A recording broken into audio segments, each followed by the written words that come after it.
Bismillahirrahmanirrahim. Assalamualaikum warahmatullahi wabarakatuh. Alhamdulillahirrabbilalamin. Assalatu wassalamu ala asyrafil anbiya wal mursalin Sayyidina Muhammadin wa ala alihi wa sahbihi ajmain. Amma ba'du. Yang saya hormati Bapak Fikri Farin MPDI selaku dosen pengampu dari mata kuliah Administrasi dan Supervisi Pendidikan. Baik, video kali ini saya buat bertujuan untuk memenuhi tugas UAS dari mata kuliah Administrasi Supervisi Pendidikan. Untuk soal yang pertama yaitu administrasi pendidikan sebagai ilmu mempunyai karakteristik tersendiri yang berbeda dengan ilmu administrasi lain. Menurut Dr. Andes Sodik Ahmad Kuntoro, MED, perbedaan administrasi pendidikan dan administrasi lain terletak pada prinsip-prinsip operasionalnya dan bukan pada prinsip-prinsip umumnya. Jelaskan pengertian administrasi pendidikan menurut para tiga ahli dan apa sajakah prinsip-prinsip operasional dalam administrasi pendidikan. Jadi yang pertama yaitu menurut Bapak Dr. Andes M. Mengalim Purwanto. Menurut beliau bahwa administrasi pendidikan adalah proses menggabungkan atau mengintegrasikan tujuan pendidikan secara personal, spiritual, hingga material. Selanjutnya yaitu dari Bapak Dasuki Sumantri. Menurut Bapak Dasuki dan Sumantri ini, pengertian administrasi pendidikan dan unsur-unsurnya diartikan sebagai upaya mempraktikkan kaidah administrasi yang ada di bidang pendidikan. Yang menurut Bapak Hadari Nawawi lain lagi dengan pendapat bapak-bapak yang sebelumnya, yaitu mengartikan bahwa administrasi pendidikan adalah rangkaian kegiatan yang bersama-sama mencapai tujuan pendidikan agar tercipta pendidikan yang sistematis. Adapun prinsip dari administrasi pendidikan yaitu yang pertama prinsip efisiensi. Administrator akan berhasil dalam tugasnya bila dia menggunakan semua sumber tenaga, dana, dan fasilitas yang ada secara efisien. Itu yang dinamakan prinsip efisiensi. Selanjutnya prinsip pengelolaan. Administrator akan memperoleh hasil yang paling efektif dan efisien dengan cara melakukan pekerjaan manajemen, yakni merencanakan, mengorganisasikan, mengarahkan, dan melakukan pemeriksaan atau pengontrolan. Selanjutnya prinsip pengutamaan tugas pengelolaan. Bila diharuskan untuk memilih pekerjaan manajemen dan pekerjaan operatif dalam waktu yang sama, seorang administrator cenderung memprioritaskan pekerjaan operatif. Selanjutnya prinsip kepemimpinan yang efektif. Adapun tentang gaya kepemimpinan yang efektif adalah mampu memelihara hubungan baik dengan bawahannya. Di samping itu juga, ia harus memperhatikan pembagian dan penyelesaian tugas bagi setiap anggota organisasi yang sesuai dengan jenis pekerjaannya. Selanjutnya prinsip kerjasama. Adapun prinsip-prinsip yang digunakan dalam prinsip kerjasama ini berdasarkan landasan operasional kegiatan administrasi di sekolah, yaitu meliputi prinsip fleksibilitas, prinsip efisien dan efektivitas, prinsip berorientasi pada Tuhan, prinsip kontinuitas, prinsip pendidikan seumur hidup. Prinsip merupakan sesuatu yang dibuat sebagai pegangan untuk mencapai tujuan yang telah ditetapkan. Maka setiap orang di Indonesia ini atau setiap manusia yang ada di Indonesia ini diharapkan untuk selalu berkembang. Karena itu masyarakat ataupun pemerintah diharapkan dapat menciptakan situasi yang dapat mendukung dalam proses belajar mengajar. Dalam pelaksanaan administrasi pendidikan, prinsip tersebut atau prinsip-prinsip yang telah saya sebutkan tadi perlu digunakan sebagai landasan operasional. Soal nomor 2 yaitu salah satu rancangan kepemimpinan yang lebih komprehensif dikemukakan oleh Ralph M. Stogill dan kawan-kawannya yang mengemukakan 12 dimensi kepemimpinan yang dijabarkan dari komponen orientasi sistem dan orientasi person. Sebutkan dan jelaskan 12 dimensi kepemimpinan tersebut yang meliputi komponen orientasi sistem dan orientasi person. Adapun 12 dimensi kepemimpinan yang telah dijabarkan oleh Bapak Ralph M. Stogill itu yang meliputi di dalamnya ada orientasi sistem dan orientasi person itu yaitu mengutamakan produksi, melakukan desakan untuk hasil yang produktif, pemberitahuan struktur secara jelas, menetapkan perannya sendiri dan mengajak para pengikut mengetahui apa yang diharapkan. Selanjutnya perwakilan membicarakan dan bertindak sebagai wakil kelompok. Untuk yang keempat, perwakilan membicarakan dan bertindak sebagai kelompok. Untuk yang kelima yaitu asumsi peranan secara aktif, melatih peranan kepemimpinan daripada menyerahkan kepemimpinan kepada yang lain. Persuasi menggunakan keyakinan dan bukti secara efektif menunjukkan keyakinan yang kuat. Orientasi ke atas memelihara hubungan yang sama dengan yang lebih tinggi, mempunyai pengaruh terhadap mereka, dan memperjuangkan status yang lebih tinggi. Selanjutnya, toleransi kebebasan mengizinkan anggota-anggota staf mengambil inisiatif, keputusan, dan tindakan. Selanjutnya, konsiderasi atau perhatian memperhatikan kesenangan atau kesehatan, kedudukan, dan kontribusi pengikut.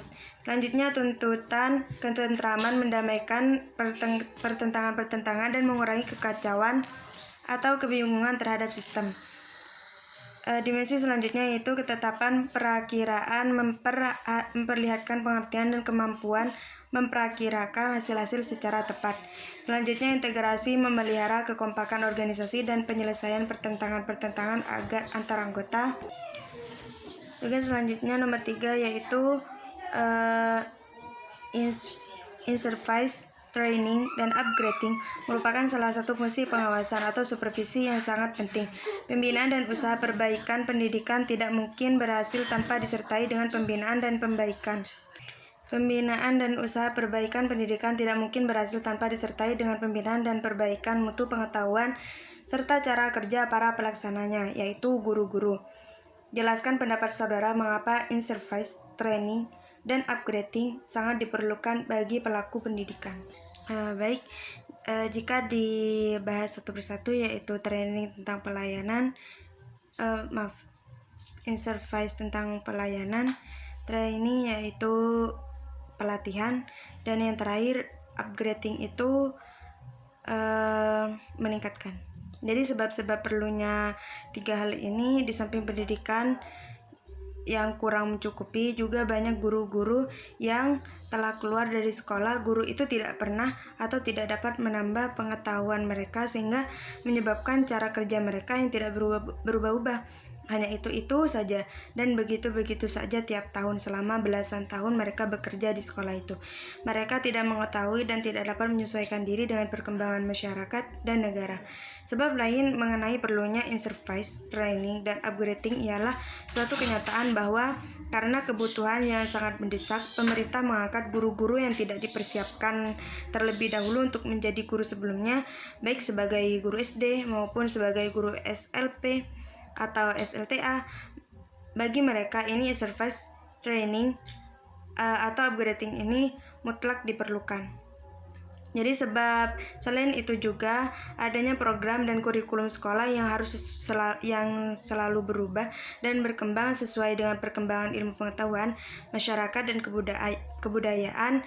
Maka untuk dapat mengimbangi perkembangan itu, pengetahuan dan cara bekerja guru harus berkembang pula. Maka diperlukan dengan adanya in-service training dan upgrading ini agar pembelajaran di sekolah, agar guru-guru itu tidak mengajar dengan cara-cara begitu saja, seperti itu.